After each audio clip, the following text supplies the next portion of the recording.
This is episode 9. Is it? Yeah, but we actually missed a week. Last week Yeah, I we wasn't missed. I was not here. Yeah. I was But at you the. didn't- I thought you were going to do it somewhere else. I was going to do it from the North Carolina Brewers Conference where I was last week, and the time for the Tapcast, I would have been at an after party at Foothills Brewery, and leading up to that point, I was like, "Yeah, I'm going to do it from the brewery. It'd be awesome." And then I don't know, for some reason it slipped my mind. you couldn't get your phone out of your pocket without dropping it on the floor. I'm not sure. You know, I will say this: had a great time at the North Carolina Brewers Conference. A lot of really good education going on there too. Good education. Well, you know, they really had a lot of good sessions about, you know, quality in the brewery, regulations, building breweries. We got to see some of the pictures from Sierra Nevada's facility. That thing is freaking unbelievable. Did a good session on sours, and a lot of there was some Q&A about making sours and how to make sours, and then they had some.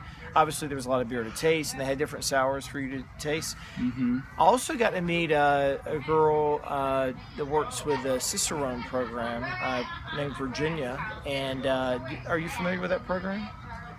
Steve, are you familiar with Cicerone? Oh man, these guys. So basically, they have 5 levels of training, and so when you're a Cicerone certified, whatever level. You know, when you drink a beer, you're going to be able to say, hey, this is, you're going to know really how they made it. But that's a very, very simple way of saying it. I'll just give you a couple examples. So we're talking about sours, and she's like, well, you know, there's really the tart sours, and then she called it the funky sours. And I'm like, oh, yeah, I like the tart sours. I don't like the funky sours. And she's like, oh, yeah. She's like, you don't like blue cheese, do you? I'm like, no. She said, yeah, you're never going to like the funky. Man.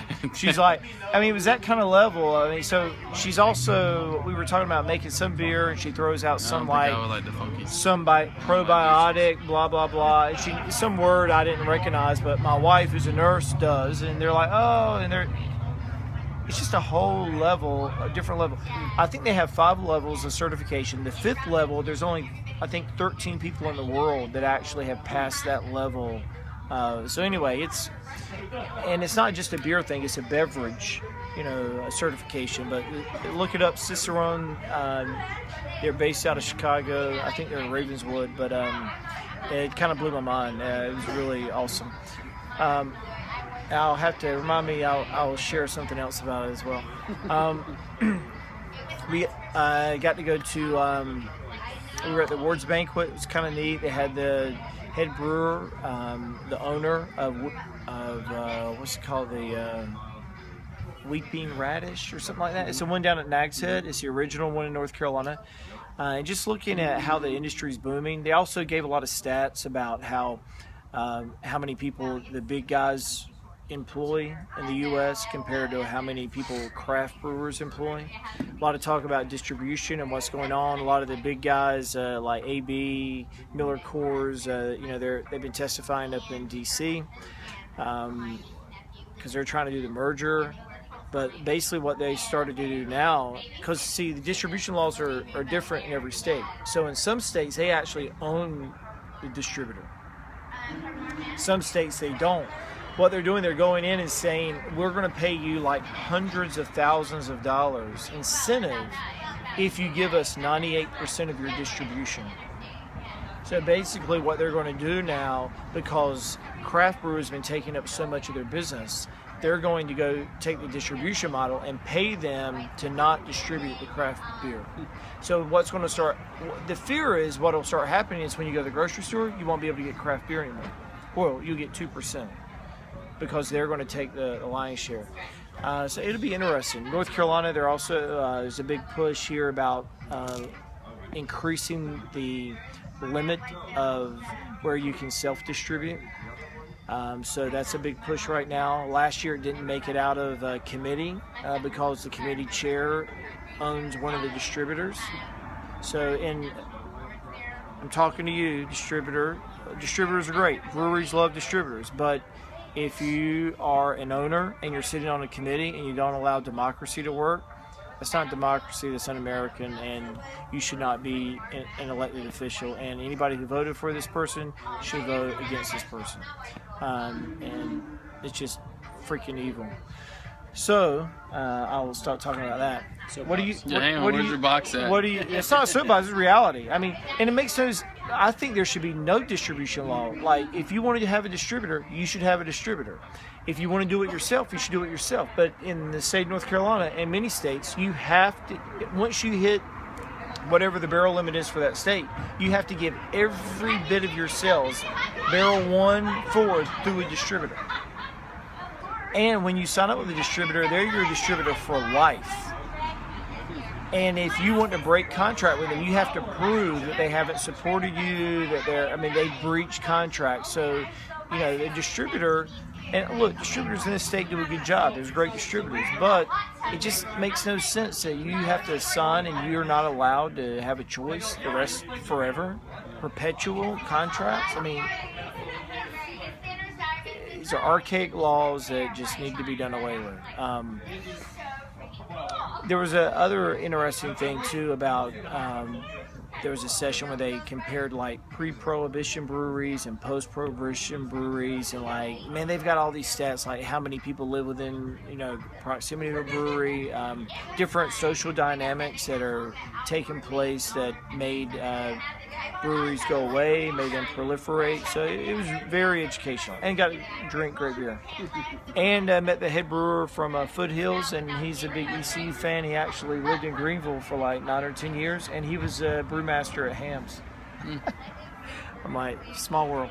Yeah. What have you been drinking? Well, I was sick for like a week and a half. I'm good now, man. I'm all good, but I was taking all this stuff, and you're not supposed to drink a whole lot, so I was off for almost 2 weeks, man. I didn't have a single beer, which was kind of crazy. What'd you have tonight? Tonight I had the McGritty's Bourbon Barrel, which was really good. This. And then the other day I had the CBC Winter Quarter. Oh yeah, that was good. That was They really make good. good beer. I like that. So that was I like porters, so I had Winter Porter. Yeah, this McGritty's Bourbon Barrel is really good. Yeah, it is. Now, yesterday, just by happenstance, I happened to be in that was redundant. Makes But sense. anyway, I was in Hickory, and I got to go to Old Hickory. And let me tell you, if you haven't had Old Hickory's beer, you're missing out. These guys make phenomenal beer. They've got a ton of medals, awesome tap room inside the brewery. And this is one of their current ones that are out. It's called Event Horizon. This is Imperial Stout. This thing is delicious. I mean, delicious. Delicious. It's freaking amazing. And look, it's a little pricey, but it's worth it. You got to at least get one bottle. These guys they make great beer. And really, it was kind of interesting. Ended up getting a private tour around the facility, and the guy that was giving me a tour, he originally worked at Pyramid, he worked at Elysian, and then he worked at Anderson Valley. I was just kind of blown away. I mean, when you talk about historical craft brew entities, names, and people who put out quality beers, just kind of a neat happenstance. Good sour over at Anderson Valley. A good sour? I tell you, Anderson Valley makes really good beers. Like when I go to Aviator Bottle Shop across the street and stock up, I often am picking an Anderson Valley beer. I mean, they just you can't go wrong with those guys. And I actually gave away a couple of the Devil's Nightmare to some people at the Brewers Conference. So I was at an event Saturday night, and people were drinking them fairly rapidly, which was shocking to me, and I stayed away from it. Devil's Nightmare is a 14.5 or 14.9%. It's right at the legal limit in North Carolina. It's great beer by Aviator, but it's you probably don't want to drink. You don't want to drink it fast. I tell you, I had two the day they had their their event, and man, I didn't eat the rest of the day. I was just full. It was like, oh man, I'm done. But it is delicious. It was really great beer. Current events: Star Wars tomorrow night, opening night. Excuse me. Be there or be. Square. Supposedly, we're gonna have to get there like Did you- 2 freaking hours early to get a seat in the theater. We already have a ticket for us. Dumb. Debate. I watched Did you watch it? very little of it. At this point, it's just the same old. You know. Yeah, it didn't seem like there was any major movement. It was just all a little bit of the same.